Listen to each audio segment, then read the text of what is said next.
Welcome back to another UNC basketball podcast here on TarHeelIllustrated.com. And if you're checking us out on our YouTube channel, that's called Tar Heel Illustrated. I am THI publisher Andrew Jones, and joining me is our director of basketball recruiting and analyst, longtime AAU college and high school coach, Mr. David Sisk. And David, we continue our series previewing Carolina's basketball season, which starts in less than a month now, as we take a look at individual players per podcast.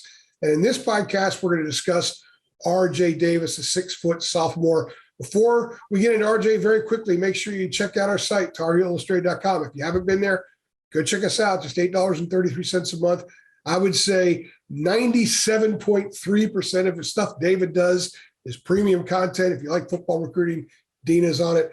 A lot of observation, a lot of analysis, a lot of perspective, and all of that is premium. So you can have it all for just $8.33 a month. David, R.J. Davis last year, 8.4 points a game, 2.3 assists, 2.3 rebounds, 1.9 assists. He shot 35% from the floor, 32.3% from three. We'll get into a few other numbers here in a couple of minutes. But with R.J. Davis, a guy that I think really grew up a lot last season, his best games were at the end of the year, 19 points against Virginia Tech in the ACC tournament and the 14 against Notre Dame.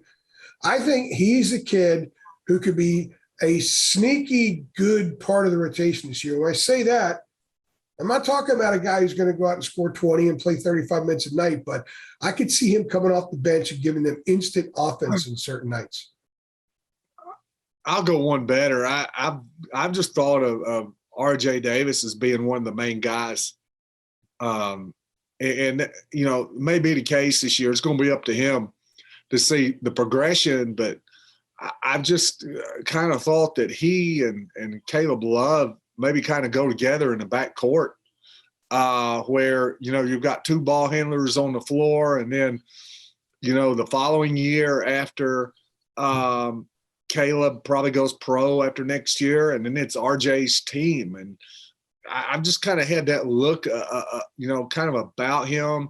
I think everything we talked about with Caleb this year, playing with more space, playing with stretch four, you know, playing, allowing them freedom to drive and move, and the lane's not clogged, and how that would work for Caleb to be able to play downhill. I would say the same thing for RJ. So, you know, I just fully believe that he's going I think he's going to have a better year than what a lot of people think. And like I said, I just look for him to be one of the mainstays on this North Carolina team this year. Hubert said the other day at the ACC tip-off that he wants to have two ball handlers on the court.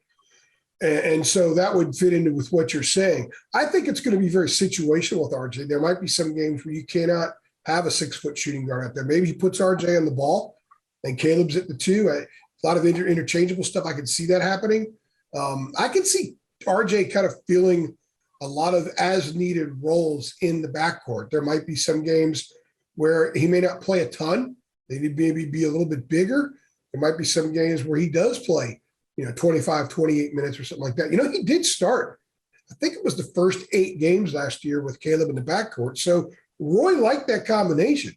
Roy gave that combination an opportunity. The problem is those two were turning the ball over so much the first month of the season, and they needed a shooter. So he inserted, you know, Kerwin had a big game against Kentucky and Cleveland. He inserted him in there. They just needed somebody to put the ball in the basket from the perimeter. And Caleb was at, RJ was at 32.3%. To your point about driving the ball in some of those lanes, he was at 35% from the floor. So many of those misses were in a clogged lane. You know, his instinct was to take it to the basket, and then there's all these guys there because help side defense had to take 2 steps. This year, help side defense is going to take a lot more steps than that. And I think that will not only play to Caleb Love's advantage that we talked about in his podcast, but certainly R.J. Davis as well. I'm going to make a point about RJ. I'm going to make over and over on each one of these podcasts that we do or videos about each player on the North Carolina team. And that's basically this is a very deep roster. It's a deep bench. I don't know how is Hubert going to 2 platoon. We're going to find out. How deep is he going to go? If he does go deep, do you play minutes even, where you've got a bunch of guys stacked in between 15 and 25 minutes, or do you play a deeper bench and maybe guys play 5 or 6 minutes, or do you settle 7 or 8 players? So the thing to me right now is who kind of steps out with all these battles at all these positions. Who steps out and says, all right, I'm going to be the guy to get major minutes. So that's going to be the deal with RJ. Just like when we talk about some other players, you may say, well, this sounds like a broken record. He's already said this. I've heard him about 3 or 4 other players, but RJ is one of those guys. And so, like I said, there's several 2 guards. There's several ball handlers. So I don't know. It's going to be interesting, but I just think that RJ in the mix, I just think he's one of those guys that can step out, highly acclaimed point guard coming out of high school, and he's kind of a guy I think Caleb could even kind of go off as a guard who could play either the point or the shooting guard, a combo. And you can slide maybe Caleb over to 2, play RJ more to 1, maybe vice versa, but I like the first match a little bit better. And it's kind of see how that goes. Or does somebody else step up in that backcourt rotation and then RJ takes a back seat? Here's the thing we're going to find out, and this is the thing about Hubert Davis. What's he comfortable doing? Leonard Hamilton can play. Here's the thing Leonard Hamilton's got a knack for. He can play 11 or 12 guys and play a deep rotation, and everybody thinks they're getting valuable minutes, and they're a key part.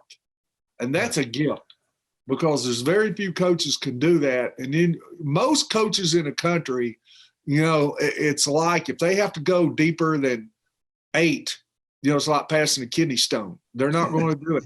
They're going to play to 7 or 8 guys they trust. Some won't play more than 7. So that's going to be up to a new coach, kind of how he feels about it. How do the guys fit in the new rotations? And then how do they feel about it? So everybody's going to have to get acclimated to this. And if you ask me, really, okay, do you know exactly who's going to step out and how the coach and the players are going to handle this? I'm going to say no. So when we talk about each individual player, I think the whole big picture collectively is as much as an interesting issue as talking about these guys individually. And it's something that's going to evolve over time. Who did Hubert play for? He played for Dean. What was Dean able to do? He was able to play 10 or 11 guys and keep them all happy. Similar to Leonard Hamilton. When you were actually first mentioning, RJ's numbers, the first thing that came to mind was Leonard Hamilton. And I talked to somebody from Florida State the other day at the ACC tip-off, talked to him for a while. And I said, how's he do it? He just says he's honest with the kids. So they know going into a game that they know what their expectations are. They don't sit there on the bench and start looking at the clock and say, God, coach hadn't put me in yet. They all know. And I think Hubert, what I've gathered so far, very upfront with all these guys. So I think they're going to have a pretty good idea.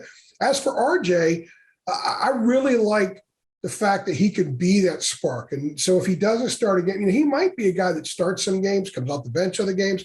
We're going to see some fluidity, I think, with that as Hubert figures things out. I do know one thing. If you look at your main core players, you got Garcia, Manic, and Armando. You've got Caleb, you've got Kerwin. I think you got to consider Leakey in there, given that he started the last 2 years. I know some people think he's going to have a reduced role, and that could be. But RJ's in that group too. So he's going to be a guy that's going to get decent minutes at the minimum in every game. And he might be a guy that if he's hot, Hubert just rides him. Hubert understands what it's like to have those hot guys in the perimeter because he was once one of those guys in the perimeter that was hot for a while and could carry a team. RJ did that last year against Virginia Tech in the ACC tournament. So I think having a guy that can give you that plus do some of the other things. And I think there's an element of toughness to RJ's game that this team will really benefit from on the perimeter. They need a guy that can fight through a screen. They need a guy that's going to get in some dude's drawers and defend. I think RJ has that spirit. Yeah, he's got a swag to him. And you're a point guard out of the New York City area. You've got to have that toughness. That's a place that's really got the reputation of, and we go back over the years.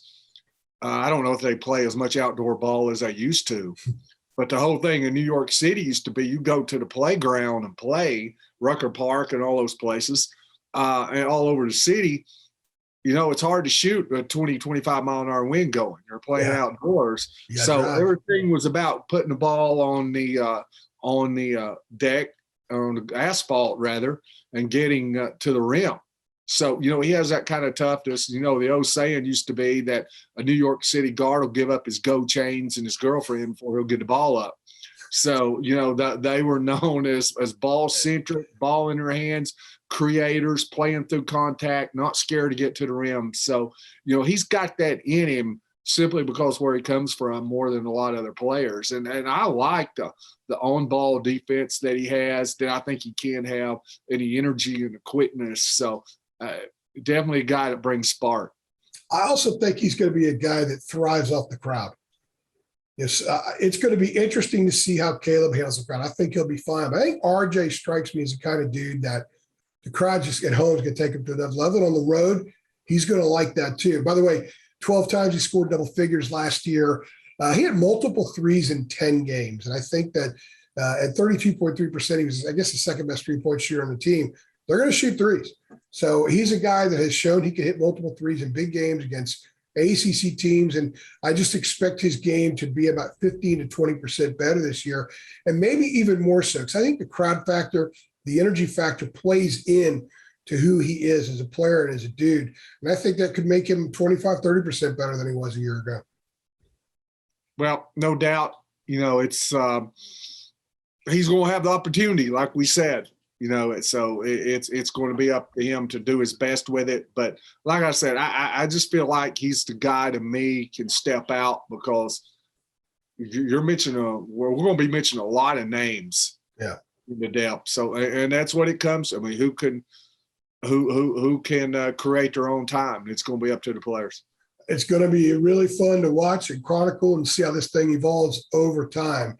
RJ Davis, can't wait to see what kind of player he is in November, and then what his role is when they go into March.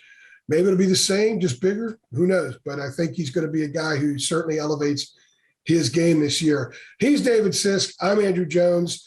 Thanks for stopping by.